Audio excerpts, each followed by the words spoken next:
Foli ka lase an ka jamana a diinɛma bɛɛ ma, a ma diinɛ bɔ diinɛ na.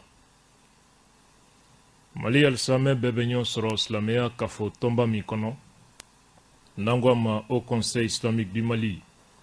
Ni waati an bɛ foli di a tɔn bɛɛ ma ka silamɛya bolofara bɛɛ fo. Haut Conseil Islamique a ɲɛmaya bi a b'an ka cɛkɔrɔba bolo ni o ye Nba Sande Bani.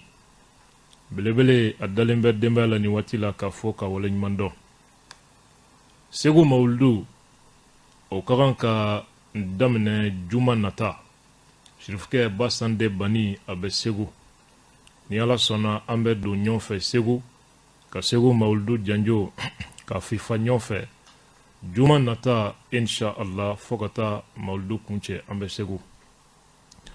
Foli ka lase ni waati la ɲɔrɔn belebele ma n'o ye Sheikh Nehamawula denkɛ ye ka fɔ ka zawiya bɛɛ fo Ismail Drame a ka zawiya ka foli d'u ma a kɔmaw an ka foli b'u bɛɛ lajɛlen ka foli lase an ka jamana a sunna karamɔgɔw u bɛɛ ma. Folikan an b'a lase ni waati an ka jamana dugutigilakaw ma. Bamako an jatigiw surakaso 2 ani ɲarew an ka foli b'u ye k'an ka ɲamakalaw ko fo. An ka chrétien muru an ka foli b'u ye le cardinal Jean Zerbo an ka foli b'a ye ani église protestante maw an ka foli bɛ u kelenkelenna bɛɛ ye ni waati la ko u bisimila kunnafoni kɛnɛ kan. Ka foli di an ka laadatigiw ma ni waati an ka kɔrɔlen tigilamaw k'u bɛɛ fo k'u bɛɛ waleɲuman dɔn. An balimaw jamana autoritéw an bɛ foli d'u ma ka jamana institution bɛɛ fo. Le président de la transition Bandaw an bɛ foli k'a ye ka dugawu kɛ a ye. Jamana denɲuman si tɛ dugawu kɛ jamana bɛ maa min bolo ka dɛsɛ. An ka dugawu bɛ u ye ka gouvernement ani a membres ani ɲɛmɔgɔw k'u bɛɛ fo k'u waleɲuman dɔn ka fɔ ka sira Ala ɲɛ baara kɔnɔ ka baara kɛ ni tilennenya ani hakɛ sabatili ye. Ka foli lase yɛrɛye députéw fana ma u n'u ka ɲɛmɔgɔ Malik Jaw anw yɛrɛ ka Seku ka den don u ka sira Ala ɲɛ ka faso hami ka baara kɛ ni o ye. Foli ka lase ni waati les cours et tribunaux du Mali a baarakɛla bɛɛ an ka foli b'u ye. Ka foli fifa ka lase ni waati jamana institution a tɔ bɛɛ ma. Ka foli lase aw lamɛnba cɛman ni musoman bɛɛ fana ma. Radio minnu bɛ sɔgɔ an na Mali yɔrɔ caman na ka selengekaw fo kɛrɛnkɛrɛnnenya la. Foli ka lase ni waati aw minnu bɛ ka an lamɛn armée nationale a bolofara bɛɛ ma. Armée a bolofara bɛɛ a ma sugu bɔ sugu la k'u bɛɛ fo yan k'u bɛɛ waleɲuman dɔn. Ka foli kɛrɛnkɛrɛn ni waati ka lase min ye an ka jamana a lakana sabati kulu bɛɛ ma. La police nationale, la gendarmerie, la garde nationale an b'u bɛɛ fo k'u bɛɛ waleɲuman dɔn yan. Ka eaux et forêts fo protection civile k'u fana fo douaniers an ka foli b'u bɛɛ ye. Les surveillants de prison an ka foli b'u bɛɛ lajɛlen ye. An balimaw bi an sigira ka masala aw ye tuguni jamana ko kuma don. Kɔrɔfɔ in an tun ye a sigi thème 3 an tun ye thème min bila première position na an bɛ laban k'o bila 3e position na ka sɛbɛn kɛ thème ba 2 min bɛ laban na an bɛ jɔrɔla a développement kana kɛ sababu ye an ka cari waati kɔnɔ an ka waati ye 2 heures ye a bɛ se ka kɛ a tɛ labɔli kɛ. A fɔlɔ Mahamud Diko tuguni ale don cɛkɔrɔba in anw y'a bonya ka gasi sigi kosɛbɛ nka anw ko Mali ko kuma o y'a dama babu de ye. Maa o maa ka kɛwale ani ka fɔta n'a ŋaniya ye ka an ka jamana sigi a sen sabara kɔnɔ. N'an y'a f'i ye kekuyala i ma mɛn an b'a f'i ye fɔcogo la fɛn min ni o tɛ bɔ i hakili la. Wa n'a y'a sɔrɔ i kan ka kɛlɛ cogo min an tɛ segin an kɔ o la an ka jamana kisili sira kan. An balimaw mun bɛ sen na tuguni kabi coup d'état kɛra nin ye an bɛ ɲini ka san 1 yɛlɛma. Mahamud Diko a ma kuma fantanw kasira k'a yɔrɔ ɲini u ma lasɔrɔ musow jigi karibatɔ k'u ka du tira u y'a ɲini u ma ye an ka sɔrɔsiw bɛ ka bunu imam ma ye a yɛrɛ jɛɲɔgɔnw bɛ ka ɲɔgɔn bosɔn k'u gulon imam ma ye tilegan dere na a panna ka cun an kan ko jibirila nana ni manifeste dɔ ye ka d'a ma ko mali kisili k'a sababu bɛ ni sɛbɛn de la o ma bɔ karila ka dɛnɛn sɔrɔ a kɛn bɛ ka bamuru ta ka ɲɛsin transition faamaw ma an'olu minnu jɛra ka nin tiɲɛni bɛɛ kɛ fɔ ka se bi la hakilimaw ye u yɛrɛ ɲininka ko mun bɛ sen na an bɛ a ɲininka fɔlɔ de mun de bɛ sen na mun y'a bɔ bi a bɔ kun ye mun ye tiɲɛni fɛn fɛn bɛ faso kɔnɔ n'a bɔ kuma na ale de ni faama ninnu jɛra ka bɛɛ kɛ tɔɔrɔ ni dusukasi fɛn o fɛn bɛ maliyɛnw kan ale de ninnu jɛra ka kɛ ale bɛ se ka a yɛrɛ fosi ka bɔ o la cogo di bi k'ale bɛ bɔ ka bandaw lagosi k'a bɛ bɔ ka Asimi lagosi k'a bɛ bɔ ka Muktar Wan lagosi fɛn min b'a n'olu cɛ o y'u yɛrɛ dama kungo ye olu de y'a janfan sigi ɲɔgɔn fɛ a wotɔ don u dala fana ka sababu kɛ an y'u ladi ka dɛsɛ an balimaw Mahamud Diko a kumana dɛ a ye kuma caman fɔ komi n'a ma ɲɛ ale kumana ka ban kuma fɛsɛfɛsɛli anw ka jamana niyɔrɔ ye min ye anw b'o tɔmɔ ka faamu di jamanaden ma anw tɛ polémique la an tɛ manamana mankan na an ci ka caman an ko munna bi Mahamud Diko bɔra bi de k'a bɛ dankari transition faamaw la kun b'o la mun y'a bɔ bi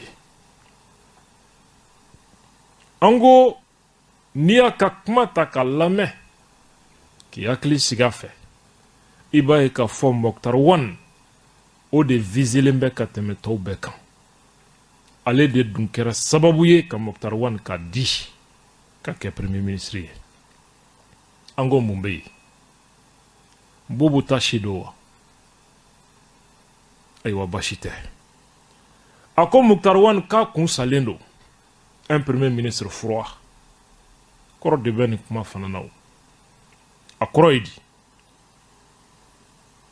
mun de la bibi na i bɛ se k'a faamu ko Mahamud Diko a mago bɛ Muktar Wan o dili tigɛli de la k'o bila kɛrɛfɛ là se trouve une autre question an balimaw bibi na Diko ŋaniya o ye ka segin M5 RFP ma k'o kɛ kɛlɛbolo ye k'o kɛ sokɛ ye ka yɛlɛ o bala yaasa a bɛ se ka dankari transition faamaw la cogo min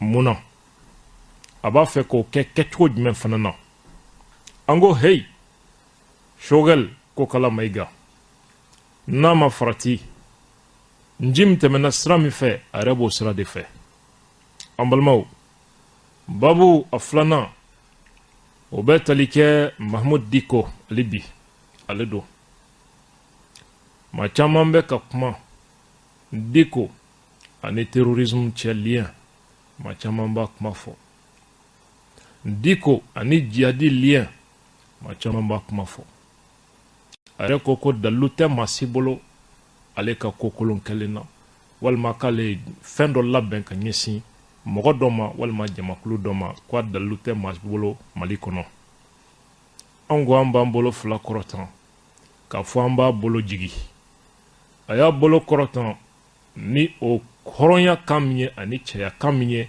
anw b'a bolo jigi cogo la ni dalilu ye min tɛ sɔsɔ dugukolo kan masi fɛ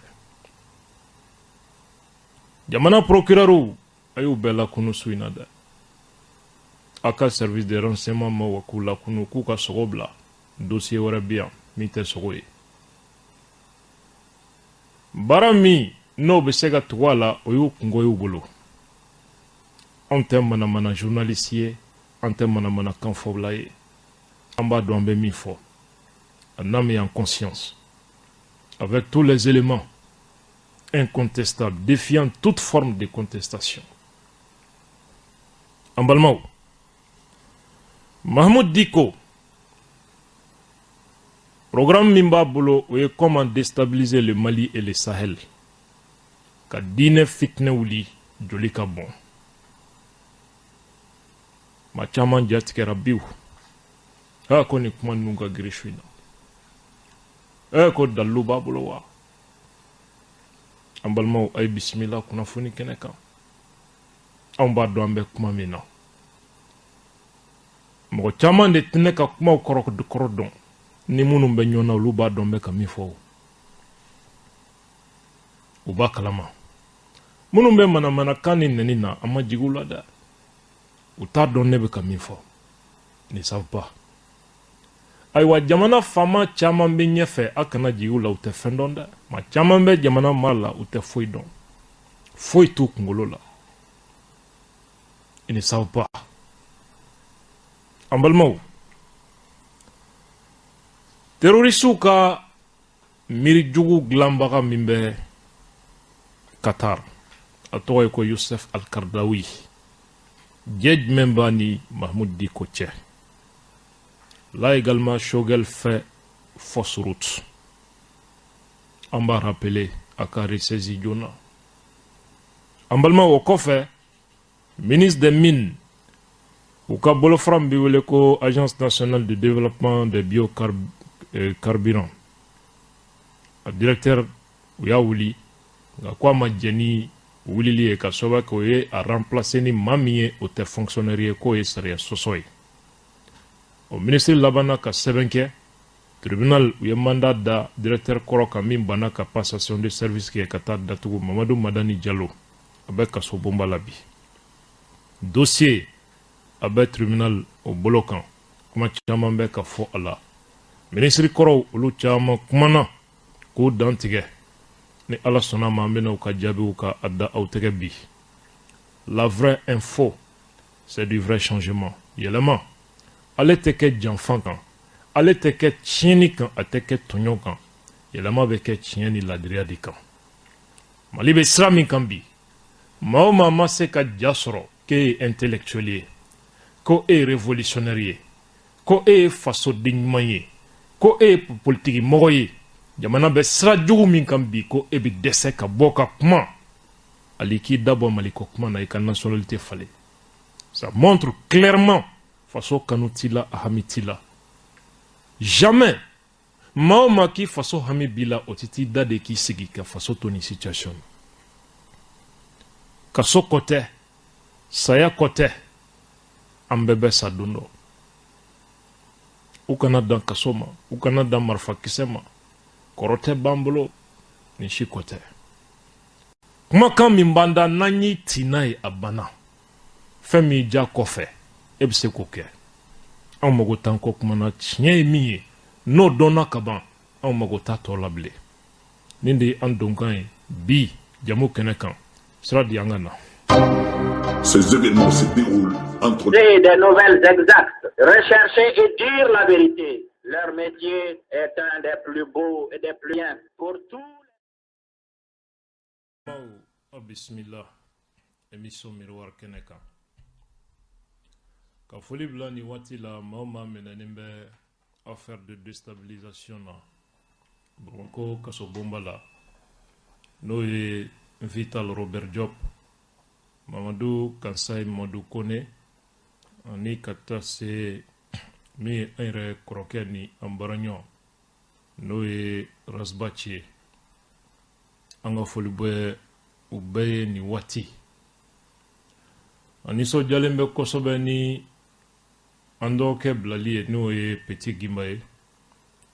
Ale ni syndikaw olu tun bɛ ɲɔgɔn na Sam Silima, nka kunu ale sera ka libéré. An bɛ foli kɛ syndikaw ye. O kɔfɛ min ye an balimakɛ wɛrɛ bɛ bolo la n'o ye Tayiruba ye.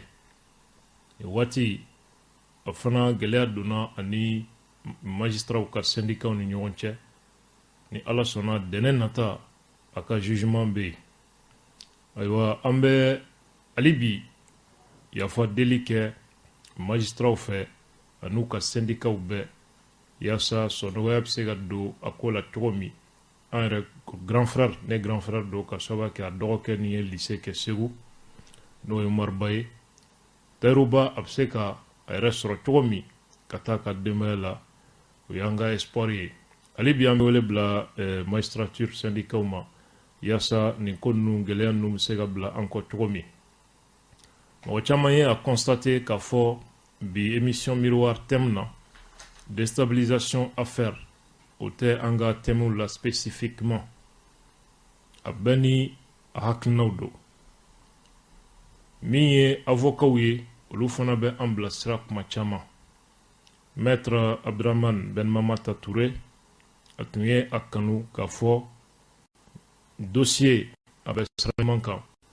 cour d'appel olu ye jo di an ma déjà a ka kan bibi na an ka min ye jama basigi yasa passion ani tension bɛ se ka bɔ dossier la cogo min baara kana na sumaya ka sababu kɛ dusukun tun bɛ ka yɛlɛ nka Dieu merci le procureur général Arizo ani Kasum Tapo u ye ɲɔgɔn faamuya déjà fo ka tɔ kɛ yɛlɛ ni nisɔndiya ni baro ye on espère que o fana ka fisa dossier évolution ma ni o tɛ kɛlɛ wɛrɛ bɛna don an ka kɛlɛ kɔnɔ min bɛna dossier ka sumaya donc avocat maître Mamata ka laɲini kɔnɔ o de kama bi so in na an ma déstabilisation affaire bila parmi les thèmes mais bɛɛ k'i hakili sigi k'a fɔ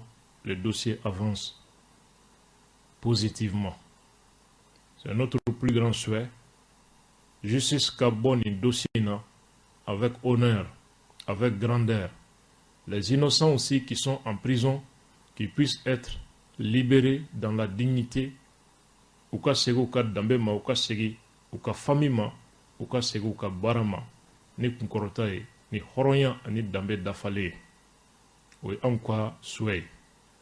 A man kan bras de fer inutile foyi ka kɛ nin dossier kunna. Au lieu que dossier fond ka lajɛ a bɛ kɛ mɔgɔw ni ɲɔgɔn cɛ ɲɔgɔn sama-sama ye. A bɛna gɛlɛya don dossier la. Mɔgɔw de dun bɛ kaso la. An b'u sɛgɛn gansan. Nous avons analysé et trouvé que ça se justifie an ka dugawu ye minnu bɛ bolo la u se ka bɔ cogo min le plus vite possible. Encore une fois, qu'a demandé le gouvernement fait, le Premier ministre, le ministre de la Justice, ou ka ko bɛ kɛ yasa ni affaire in a bɛ se ka bila an kɔfɛ cogo min jamana ka ɲɛsin sɛbɛkow ma. Fan bɛɛ ye priorité ye. Jamana mago tɛ mankan na ani sama-samali ni fitinɛ wɛrɛ la. Le président de la transition Bandaw an bɛ ale fana wele en tant que premier magistrat, en tant que père de la nation et en tant que garant de l'unité nationale. C'est fin u bolo qu'il fasse ça pour que les dossiers kana kɛ sababu ye ka jamanadenw k'u diviser. Jamana ka basigi. Mɔgɔ min bɛ bolo la u ka taa u ka denbaya la u ka segin u ka baaraw ma an ka ɲɛsin fasoko baara ma. O y'an ka welekan ye ani an ka souhait ye. Ni Ala sɔnna an bɛ ka min mɛn o bɛ an hakili sigi la. An bɛ ka min mɛn o b'an hakili sigi la. Donc mɔgɔw k'a dɔn bras de fer tɛ an ni justice cɛ, bras de fer tɛ tapo ni avocat cɛ walima tapo ni procureur cɛ ou bien syndicat cɛ. Non. Déjà u ye ɲɔgɔn kuma ɲɔgɔnya ka ɲɔgɔn faamu ka tɔ kɛ balimaya ani baro ni nisɔndiya ye. Le procureur général Arizo également est en train de montrer la bonne foi dans cette affaire. An bɛ dugawu kɛ o ka continuer yasa ni affaire in an bɛ se ka nin bila an kɔ cogo min jamana mago tɛ nin na. Ni Ala sɔnna ma an b'a jigiya k'a fɔ o welekan a bɛna san sɔrɔ inshallah ka foli di u bɛɛ ma nin waati. An balimaw an ka bi kɔrɔfɔ an bɛ don a kɔnɔ. An ka cɛkɔrɔba ani an ka alimami kɔrɔ n'o ye Mahamudu Diko ye. Hali bi ale de don tugun dɛ. Maa minnu tɛ diɲɛ kalama olu ko ko sujet wɛrɛ t'an bolo ni Mahamudu Diko tɛ. ko an ka jamana ko kuma fɔ ko ka Diko to yen maa min b'a coup d'état sabanan na ko jamana ko kuma ka fɔ k'o to yen maa min n'a ye jamana firi a da kan ko an ka Mali ko kuma fɔ nka kan kana tɛmɛ o kan ka tɛmɛ o kan ko alimami don an balimaw maa min jamana tiɲɛni fɛn o fɛn bɛ faso kɔnɔ a tɔgɔ b'a bɛɛ la jamana filɛ nagasi fɛn o fɛn na a sen b'a bɛɛ la hali bi dɔw ka hakilina ye ko an ka Mali ko kuma fɔ ko ka tɛmɛ o la ko diinɛ ɲɛmaa don an ko baasi tɛ anw ma deli k'an da don diinɛma si ka kutuba kɛcogo la walima i ka kuranɛ a dɔnni b'i la wa hadisa a fɔcogo ɲɛna wa kabi ala k'anw d'an da to o kuma na a t'an intéressé an ka domaine tɛ fana a tɛ k'u bɛ min na fɔla ko an t'a dɔn u bɛ min fɔla diinɛ ko la u b'a dɔn cogo min an b'a dɔn ten mais an ka baara de tɛ an balimaw o to yen n'i ye jateminɛni kɛ a tiɲɛnikɛla dɔw minnu i b'u ye ala ko kuma na ala ɲɛ siranya kisɛ kelen a t'u dusukun na u ye cogo a bɛ diinɛ ko fɔ nka kafiri dusukun b'a caman dusukolo la u bɛ wele ala ko an ka sira ala ɲɛ kuranɛ ko i bɛ fɛn o fɛn fɔ ala b'i ɲininka la diinɛ ye kɔnɔna jɛlenya ye bilasirali fitinin don u b'a dɔn ko jɔn i bɛ fɛn o fɛn bɔ i da ala b'i ɲininka la u yɛrɛ b'a fɔ tan o n'a ta bɛɛ galon kan mɔgɔ lafasa kama u b'a ɲini i bɛ ka fɛn min fɔ n'u b'a tiɲɛ dɔn k'u bɛna o kuma yɛlɛma maa sugu bɛ saralen b'u bolo réseaux sociaux sanfɛ groupe whatsapp kɔnɔ a y'a fɔ ko a bɛ min fɔ tiɲɛ tɛ a y'a fɔ a ye min fɔ tiɲɛ tɛ e b'u ye u si lajɛ k'u ye cogo lajɛ ko ala ɲɛ siranyabaw don i b'olu de ye nin baara la diinɛ bɛ min ala ɲɛ siranya bɛ min a b'u ɲɛna ko maliyɛn a hakili ni fali ta ye kelen ŋanaŋana kan sugu bɛɛ b'u bolo ka don yɔrɔw la u ka yɛrɛdɛmɛ hukumu kɔnɔ u jigi karilen an'u kɔnɔ fililen u b'a fɔ yɔrɔ dɔw la n'u m'a fɔ ko n bɛ ka nin diinɛ kɛlɛ ko n bɛ ka ala kɛlɛ o fana ye dɔw ka kuma ye ko ne bɛ ka ala kɛlɛ comme si Dieu ne peut pas se défendre si je combats Dieu a bɛ ka diinɛ de kɛlɛ a tɛ diinɛ dɔn comme si olu ye silamɛ ye tɔw ye kafiriw ye a y'u kɛwale lajɛ ban ye u ye cogo nata bɛɛ a y'u kɛwale lajɛ a y'u dusukun lajɛ ala ko ale mago si tɛ aw ye cogo in na dusukun ani kɛwale suratul imran an balimaw baasi tɛ i b'u mankan mɛn kuma dɔ ayiwa ko an bɛ ka sunnamɔgɔw de kɛlɛ an balimaw hadamaden nin bɛɛ kɔfɛ u bɛ taa misiri kɔnɔ k'u bɛ seli la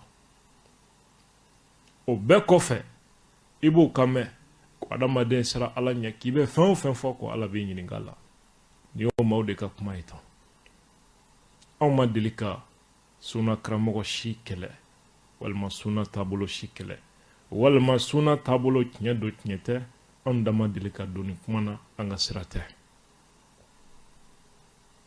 anw ni sunnama hakɛ min bɛ jɛ ɲuman na mali kɔnɔ mali kɔ kan anw hakili tɛ o jate la kuma dɔw la u bɛ hali siyako kuma ta k'a fɔ k'u bɛ anw kɛlɛ n'a ye ka jama sɔrɔ ka fara u yɛrɛ kan u bɛ nin bɛɛ kɛ ka sɛgɛ ka dɛsɛ ka anw tatɔ lajɛ adamaden n'i bana ala la ka ban tiɲɛ na an balimaw wa u bɛ nin min kɛ u bɛ maa minnu bila nin na maaw de b'a don kun na ko bɛ nin min na ko jihadi de don ko a dagalen don ko diinɛ dɛmɛni don ko ka nkalon tigɛ ka diinɛ dɛmɛ k'a bɛnnen bɛ ko jihadi don k'u bɛ baraji sɔrɔ a la an balimaw maaba dɔw ye furu sa tribunal la ni nin cogoya ye ka denmisɛnw ɲini ka taa nkalon da muso la tribunal la ka tila k'a don a kun na ko jihadi don k'a bɛ baraji sɔrɔ a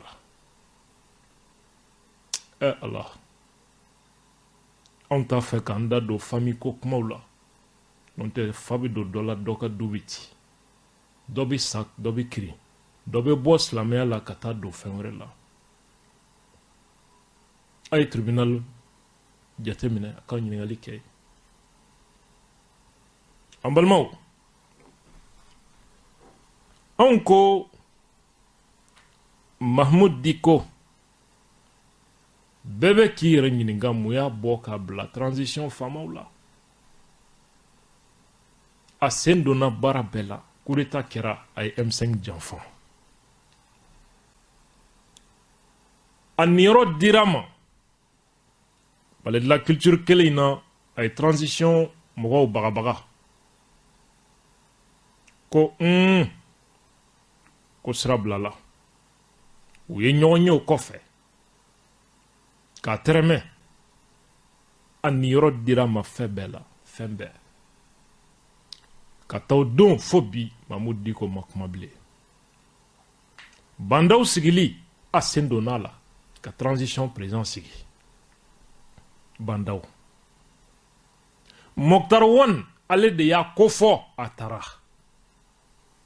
sani Mokhtar Wane kana mɔgɔ wɛrɛw tun jate b'a bolo dernière minute a nana ni Mokhtar Wane n y'a fɔ aw ye kabi gouvernement premier ministre ma ta kuma tɛ ka gouvernement sigi n ye mɔgɔ 3 kunkolo photo publier n ka page kan bɛɛ hakili b'a la Mahmoud Dicko Mokhtar Wane ani Saliya n y'u 3 photo publier n ka page kan o y'a sɔrɔ hali premier ministre ma ta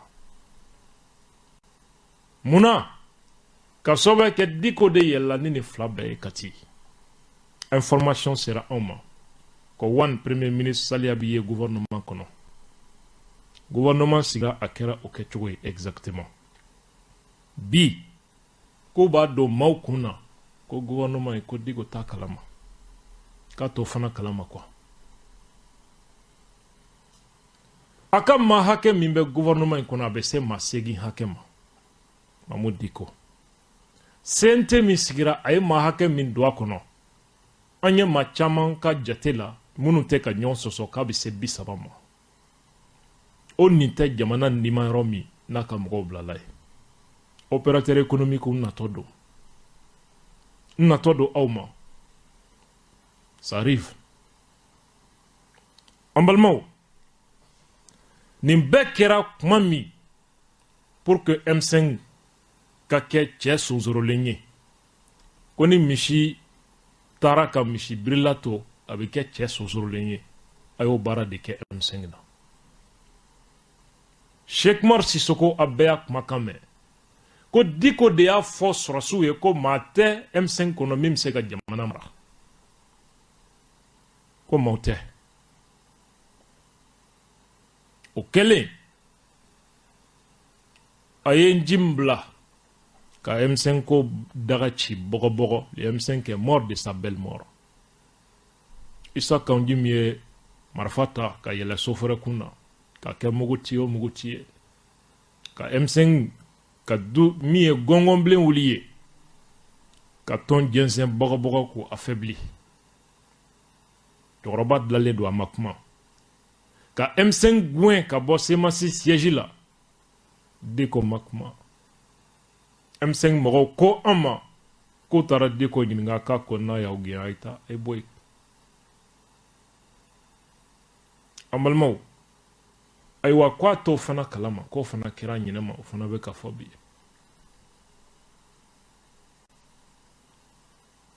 o ka bɔ yen Semasi maaw gɔngɔn wulila yen depuis gɔngɔnbilen wulila Jim nɔfɛ n y'a fɔ aw ye o fɛn 2 don Jim ma deli ka foyi kɛ ni Dicko ma bila min na et Jim l'a toujours rappelé ko ale lieutenant de ni imam ko aka dan yɔrɔ min a bɛ dan ye ni imam ko a ka min kɛ ale b'a kɛ ten et il a rappelé M5 bɛ mankan na waati min ni di ko ko i bɛ ka tali ko kuma ka jɔ dɔw k'u tɛ sɔn Jim bɔra ka M5 clasher ko ni imam ko a tɛ jɔ ko e bɛ taa min u tun kan ka bɔli min kɛ contre IBK ko ɲɔrɔn sirifukɛ ko k'u ka jɔ a y'a fɔ Jim ye Jim y'a jɔ ye k'u bɛ taa élection législative la ka accord signé imam nana ko a ka jɔ Jim y'a jɔ ye est-ce que aw ye imam mankan mɛn ko M5 kɛlɛli jɔ non a tun b'o baara de la mankutu a kɛra mankutu tiɲɛ de ye Mahmud Diko ma M5 janfani a kasara taara firi ale kan sisan ka mangoya ka lagosi i b'a fɔ ni wulu donna misiri kɔnɔ a bɛ wolo fan bɛɛ fɛ bɔnɛ firila kan cɛkɔrɔba nana ye k'a fɔ ni a baara ta ni ma cogoya ɲini ne ka maaya bantɔ filɛ nin a mangoyara ka se hakɛla bi a ka bon hakili ma a ye fɛɛrɛ min sɔrɔ o la semasi balila ka tila fila ye ko fɛn o fɛn kɛra ko imam ta kalama ko a bɛɛ ye Jim de ye a waati anw kumana ko imam b'a fɛ ka bɔ cogo de ɲini ka na scène occupé tuguni comme a ye janfan kɛ a t'a dɔn a bɛ bɔ cogo min il faut que a ka mɔgɔ dɔ sacrifier n ko a ni Jim bɛnkan don wa ou bien a bɛ fɛ ka Jim janfa wa ɲininkali b'o yɔrɔ de la sinon a b'a fɛ ka Jim sacrifier ko fɛn fɛn kɛra Jim de nɔ don pour que ale ka se ka bɔda sɔrɔ o kuma ma janya an balimaw imam Diko ka manifeste bɔra aw bɛɛ ye manifeste ye maa caman ko ko vraiment anw tun y'a fɔ cogo min wulibali don waati min na sɔrɔsiw bɛ ka anw kɛlɛ ka di Diko ma anw ye mun kangaridaw ye nin micro kelen in na yan aw hakili b'o la an ko u bɛ ka fɛn o fɛn kɛ Diko de bɛ k'u bila nin bɛɛ la u y'a laja fo k'a laja wa u bɛ k'a bila ka maaw kɛlɛ nka n bɛ min fɔ aw ye ni jamanadenw dusu kasira aw kɔrɔ don min ka wuli aw kama Diko b'a cun ka jigin a b'a fɔ ko ale ye kangaridaw ye a bɛ taa jama tɔw lamuruti ka ɲɛsin aw ma wa a bɛ nkalon da aw la fo ka diɲɛ wuli a tɛna aw yɛrɛ sɔrɔ ka bɔ a nkalon na an balimaw ayiwa an b'a kɛnɛ kan bi dɛ a daminɛna Mahmud Diko a ye déclaration min kɛ palais de la culture la transition faamaw kan a ye kuma caman fɔ a kumakan di an ma bɛɛ k'i tulo majɔ an k'a lamɛn an ka na kabini ko in daminɛna ne da ma mago kuma la mais bi n b'a fɔ oui je veux le dire je le dirai avec responsabilité et je m'assume en le disant transition ne ko n bɛ taa n ka misiri la n bɛ taa n sigi parce que jamana kalifala maa minnu na ne jigi b'a kan n'Ala sɔnna k'a fɔ u na se ka jɔ an jigi kɔrɔ ka fɛn in kɛ a kɛcogo ɲuman na mais je suis au regret quand même de constater quelque chose que je vais dire aujourd'hui et le dénoncer kabini jamana in maa minnu b'a kunna u sigira quelle est la catégorie jamanaden jumɛn bɛ yen kulu jumɛn bɛ yen jɛkulu jumɛn bɛ yen ko min bɛ jamana in kunna bi kan ale n'u sigira ka jamana in kunkan ko fɔ ah non non mɔgɔ tɛ se ka jamana gérer ten tu ne peux pas gérer le peuple sans le peuple ayi o tɛ ɲɛ o o tɛ ɲɛ o tɛ ɲɛ n ye min fɔ n kɔrɔkɛ ye n y'a fɔ n kɔrɔkɛ ye n y'a fɔ kɛlɛ tɛ kun tɛ ne n'a cɛ wɔyɔ kun tɛ ne n'a cɛ masanu ɲin'a fɛ ma wari ɲin'a fɛ k'a ban'o na o de la Diko wulila parce que Diko b'a fɛ ka wuli non je l'ai dit Mais je lui ai demandé d'écouter le peuple malien. À qui l'on m'a dit, jamana denw ka kumakan ma, olu ka welewelekan ma, ne y'o fɔ ale ye kunungo. Vous croyez que moi je vais hésiter de le dire aujourd'hui? Non. Il faut qu'ils gèrent le pays avec beaucoup de considération pour le peuple, pas par le mépris. Aïe. Toutes les catégories, toutes les sensibilités, sans exception, où sigi fura ni sisan jɛ k'a fɔ an ni ninnu sigira jamana ko in bɛ nin cogo la an b'a fɛ k'a kɛ tan a y'a jija an ka ɲɔgɔn minɛ o ma kɛ ko in na a tɛ kuma maa fɛ ani maa tɛ ko kɛ ɲɔgɔn fɛ aw bɛ jumɛn gérer ça quand même mais c'est des choses quand même qu'il faut avoir le courage de le dire aujourd'hui à ka kan minnu bɛ jamana kunna qu'ils mettent un peu d'eau u ka jija ka yɛrɛ bɔnɛ bɔ kow la ka fɛn considération wɛrɛw bɔ kow la u ni jamanadenw ka sigi u ka kunna quelle que soit leur divergence a mana kɛ fɛn o fɛn ye nous sommes condamnés aujourd'hui à se parler et à s'entendre. C'est la voie pour le salut où on va périr. Il n'y a pas de coïnté, féorité, chouya verité. On peut comment nous fait bi, quand nous on femme, quand nous on termine, quand jamana imbolola, ou alors on peut tourner pour vaina, jamana be clana.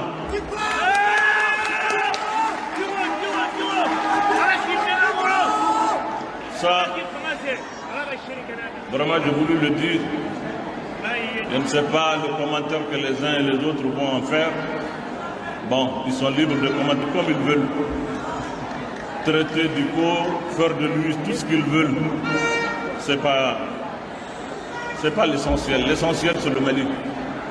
L'essentiel, c'est notre patrie. C'est le Mali. Bien belle, bi, vous pouvez comme on bien belle. Il y a une pandémie qui nous a imposé un nouvel ordre mondial. Il y a les partenaires qui sont dans l'impasse aujourd'hui. Ils ont aussi des enjeux et des élections en 2022. On va s'y dire, non, ils sont quand même des hommes intelligents. On va demander si c'est quoi, hakilimatala, kodomatala, motseka kodlala. On va s'y dire, on va faire un bel de ma vraie de gadla.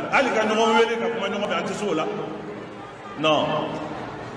Il faut que les autorités de la transition, je le dis haut et fort, le repli dans lequel ils se sont mis, au Cabo là. Vous ne pouvez pas avoir un président distant du peuple, un premier ministre froid, un vice-président, je ne sais pas, et puis tout le monde est là, non, ça ne marchera pas. Côté marché où? Vraiment, ce n'est vraiment pas. Wallahi, Korete, Jamana Hamina Kodo. Moi, il n'y a pas de problème. Oh, Bekele, ah, ni Karou Bekele, ni Machite Kelela. Non. M5, ne nous tekelela. Semasi, ne nous tekelela. Moore, ne nous tekelela. Non. S'il s'agit de ma personne, faut y tenir Niger. Mais aujourd'hui, il s'agit du Mali. C'est ça qui m'a fait venir ici. Je ne suis pas le parrain de ce mouvement. Non. Pas du tout. L'État parrain, l'État président. Mais nous, la yoro jamana ina. Ko jamana kodo. Ni wallahi ta'ala ye metal. Ambulmau. Niye Mahmoud Diko Kakmai. Kwa leko kwa sigira Misri kono. Maube ni kuma nufo répéter Diko no fe uta korodon. Ale almamide. Don dɔw ka segira Misiri kɔnɔ, don dɔw ka bɔra Misiri kɔnɔ, don dɔw ko Misiri yɛlɛmana ka kɛ politique QG. Mais kuma ninnu, il faut pas que mɔgɔw ka répéter a nɔfɛ. Janfan kuma don.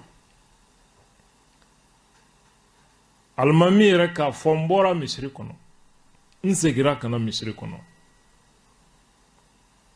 Ah, ni ye kuma a tɛ fɔ ka tɛmɛ nin kan dɛ. Minnu b'a la ko alimami don hali bi, an ko alimami kɔrɔ don.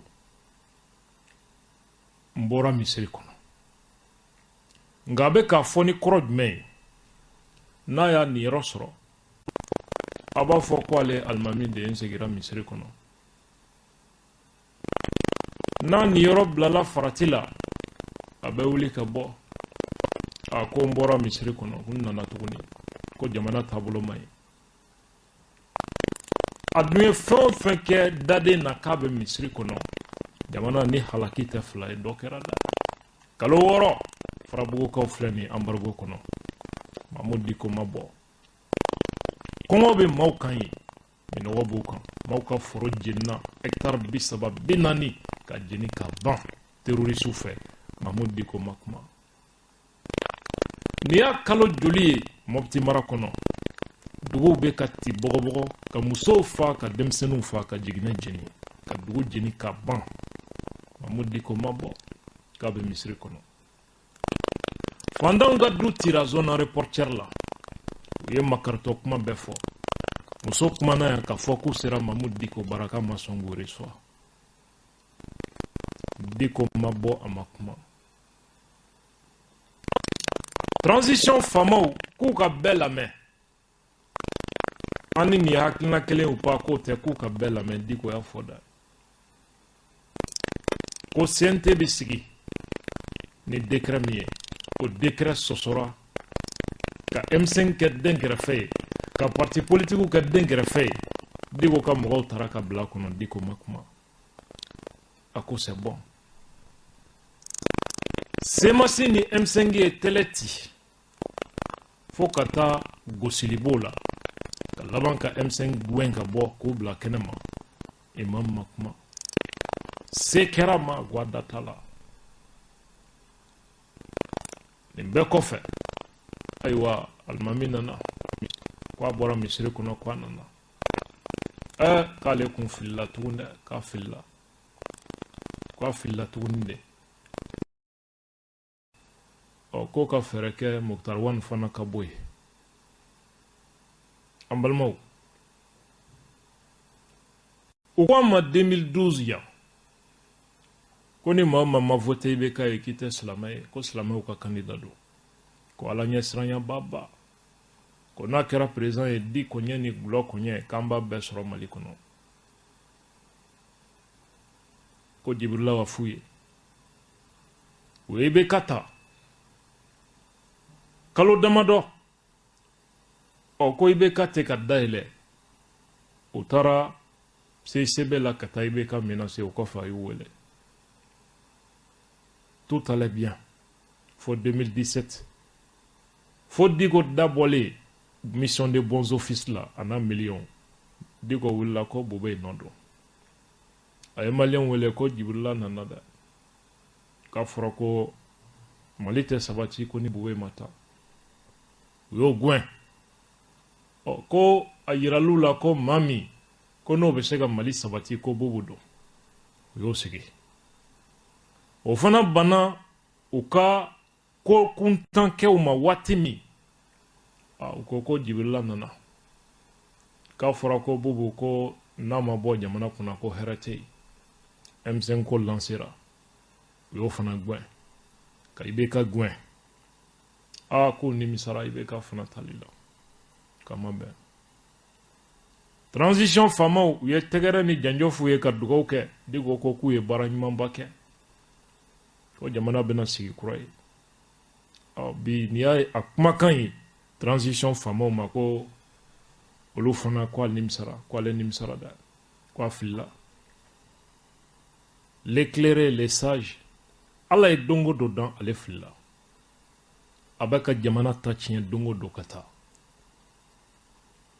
n filila tɛ dɔwɛrɛ ye n'a ye maa min sigi croyant kɛ a bɛna se k'o manipuler n'a m'o manipuler yɔrɔ sɔrɔ a bɛ jama su ka bilo la ko gouvernance a ye peuple lamɛn bi ye peuple bila kule la peuple bɛ kule la nin y'a kalo joli ye jɔn ye Diko mankan mɛn personne peuple ye jɔn ye ale de ko don wa ale de ye peuple ye wa n'a tigɛra la waati min a bɛ wuli ko peuple tɛ cogoya ɲuman na n'u bɛ ka ji suru a kan waati min a b'a fɔ ko tabarikala alijinɛ don peuple bɛ ka sa les militaires tombent chaque jour des civils innocents tombent chaque jour Imam Mogotenna. Et il parle du Mali, qu'au peuple. Transporteur ou be coulé là, que ça va pas, il dit qu'on mangame. Pourtant, ou be beka kelela watimi, ou ye ni sababu be franyonga ku wira ken beka hake nyini bagaye. Hali déplacé munumbea, ou wira ken beka hake nyini bagaye. Aou nyini nga ku hakli be déplacé ou la, déplacé ou bo nona halibi. Ambalmao. Mahmoud di koko, kwa le jigi karla bi. Ko fama munumbe jamana kuna bi. Ku teka masila me ko kabuna na. Ku beka jamana marawu magote jamana duna. Ambalmao. Ema do digo tigera maliana. Ema do nye lagosi danyi. Bandaw sigili diko dabala. Ka bandaw ke présent ye. Asima kako. Gouvernement sigili a da donna la wan ale de nananayi. Gouvernement kono aka ma dile mimbe abise ma segima. CNTBT. Le cas le plus récent, Mokhtar Wan, ka primature lay. Aya ka demsen doit placer semaine jantemene. A kalanta la, a donita la, a expérience la. Vous a placé. Ko digo kamodo. Ambalmao. Au centre opérateur économique ou là. Amena leo. Donc, au diko kelen ka bo. Ko transition autorité ou te ka malame. Nyedo. Kabo sigira ou mago te peuple la. Nga diko ye ni kuma fobaye wa. Mono ma peuple la main. Parce que on y dit que dès que nous avons ni be barala. Autant que nous avons ko kenekai. Comme machite seka jama boka blue là. Autant que on y dit que nous avons ou assurance kera kusiki. Tout a été fait pour lui. Abe. Peuple la malame pourquoi? Parce que on a les de tundo. Don ama fokwa ay jiga ka ta peuple la main. Bandaw sigili ama fokwa ta peuple la main. Gouvernement sigili ama fokwa ta peuple la main. Ayra ka mo di. Sente sigili saria sosora. Dien be a reconnu ama fokwa ta peuple la main. Ou ya les consulter ni bella wa ya ka mo di ni bella. Ama fokwa ta peuple la main. Phobie. Ou ya consulter à Bella, point par point. Aywa hakilma be yere nyini ga diko bokun ye muyebi. Aga kuma kono avec a yira ko élection mina seka keni chogo lawa. Pourquoi diko parle des élections? Transition bengan sankele atowi. Diko kambe ko élection tina seka ketan. Pour quelle raison? Menale. Rayon fin nyogonye fin be Sénat. En bas kalama. Tout. Pour quelles raisons ils ne veulent pas aller aux élections à la date indiquée? Pourquoi? Mounebe Sénat. En balmou.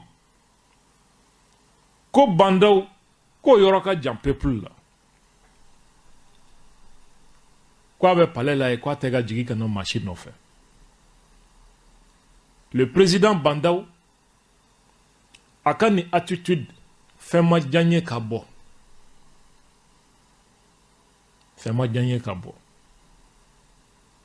C'est aux particuliers d'aller vers l'État et non l'État vers des particuliers. Malheureusement, Kadamine a été fanga ani ibeka ka fanga anga tnyafoda. Olu de État rabaissé à ce niveau. Jamana kungo de beta fo. Ha ni kramogo insona, ha ni kramogo maçon. Jamana be rabaissé jusqu'à ce niveau. C'est à eux d'aller vers l'État. Ils sont quelle institution? Institution du monde. Peuple du monde est mandat de Douma pour agir au nom du peuple. Bandao a reçu beaucoup de gens, mais pas des particuliers, des individus qui ne représentent rien et personne. On veut ramener le président de la République à ce niveau pour satisfaire telle ou telle personne, les caprices de tel ou tel autre leader religieux, et qui prennent en otage le pays pour leurs égaux.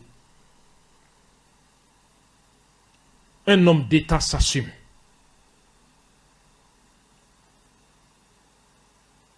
C'est très bien comme posture d'un homme d'État. Mimba dont État est mis, État maranka rabaissé qu'à ce niveau mis, mimbo au grandeur don. Je ne suis pas pour Bandao, je suis pour les principes. Ambalmao. Donc, si Bandao est distant, Dorete a Yoroka Djan Diko de là, pas le peuple, Diko de do, qui voulait que Bandaoka allait recevoir. Bandaoka taille reçoit. Aba reçoit à quel titre?